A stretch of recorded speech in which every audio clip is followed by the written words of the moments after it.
मी महाविकास आघाडीचा अधिकृत उमेदवार आहे।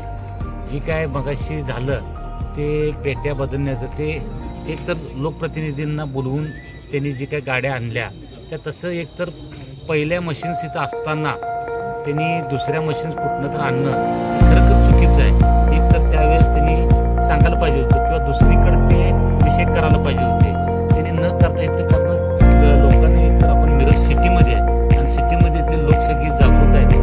त्यांनी लाईट गेले हे गेले हे संशयास्पद वाटण्यासारखं कृत्य झालंय।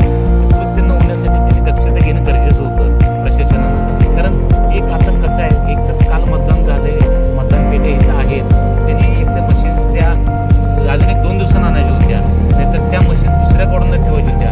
एवढ्या काही त्या इम्पॉर्टंट मशीन नव्हत्या त्या वोट बँकच्या मशीन्स नव्हत्या वोट केलेल्या मशीन्स नव्हत्या। त्या साध्या मशीन्स होत्या तुम्ही दुसरीकडे कुठं पण ठेवू शकत होता ना ज्या दुसरीकडे कुठं पण ठेवू शकत होता। त्यासाठी संशयास्पद येण्यासाठी काही गरजच नव्हती।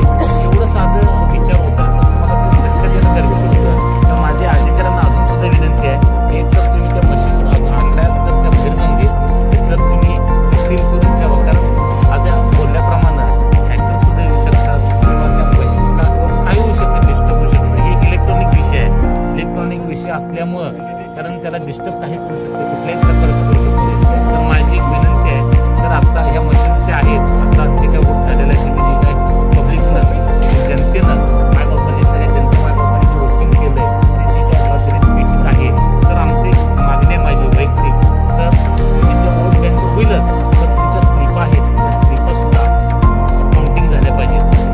सगळ्या स्लिपा जसं वोट काउंटिंग झाले तसं स्लिपा सुद्धा काउंटिंग आहे ती माझी विनंती आहे। तर आपण विनंतीला या मार्ग घेऊन त्या पद्धतीनं काउंटिंग झालं हे पण द्या आणि त्या स्लिपा पण काढून द्या तर मला न्याय मिळेल। त्यासाठी मी कटिबद्ध आहे तुम्हाला सर्वांना आणि जनतेला पण त्या विषयावर न्याय मिळेल हे माझं